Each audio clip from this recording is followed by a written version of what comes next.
France. It's the home of Quasimodo, and the accordion, and the concept of arrogance. There are so many French things, but what is the most French? It's a question that generations of academics have wrestled with, but none have been able to conclusively answer. Until now.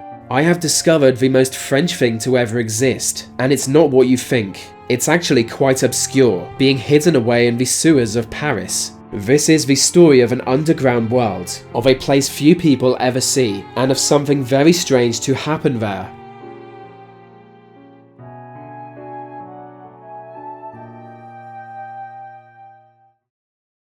On trying to identify the most French thing ever, I stumbled upon numerous candidates. Among them is this car attachment police once used to pick up drunk people, and also this man who comes up when you type French person into Google, but neither of these fit the bill. In the mid-19th century, people in Paris began to take guided tours of the underground sewer system. For a small fee, locals and foreigners alike were taken through the sewers on a small boat. The dark, dank tunnels lit by lanterns, visitors were shocked by the scale of this underground world. Dating back to 1370, the sewers of Paris are enormous. Being gradually expanded by successive regimes, it was massive going into the 1800s, but it wasn't efficient, and outbreaks of disease were common. So in 1850, work began to re-engineer the sewer network. The tunnels were expanded to over 2,000 kilometers, and each neighborhood directly connected to the sewers. The result of this is that Paris is now split in half. Enter the sewers and you'll find a mirror image of the city, directly correlating with the above world. Individual streets even have name signs. As was said in Les Miserables, Paris has another Paris under herself, a Paris of sewers, which has its streets, its crossings, its squares, its blind alleys, its arteries and its circulation, which is slime, minus the human form. Many assume this was a purely fictional account of the city, but it's pretty legit.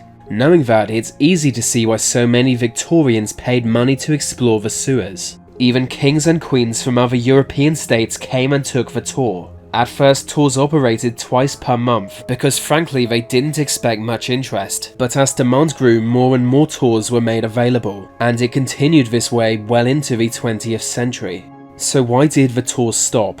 Well, partly for safety. Even in France, allowing regular boat rides through the sewer was seen as a health risk. One of the ways they would clean sewer tunnels was by using large iron balls. Water pressure behind the ball would force it through the tunnel. There was some fear the ball would be accidentally released during a tour, which would have left visitors in a kind of bizarre Indiana Jones scenario. Today the sewer is closed to visitors. If not, you could easily navigate Paris by walking its underground tunnels. But you can't, so suck it.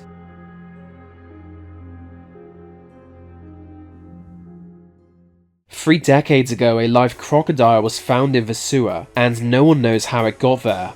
It is said that during the war, the sewers were used by French resistance fighters as a hideout, just as the nearby catacombs were. Perhaps the crocodile was a member of the resistance, and was left behind when the war ended. It seems unlikely, but we are talking about France here. Stranger things have happened. I've given this a lot of thought. Probably too much thought, but I really believe that 19th century Parisians taking boat rides through the sewer is the most French thing ever, and I felt that for the good of humanity, I had to make a video on it.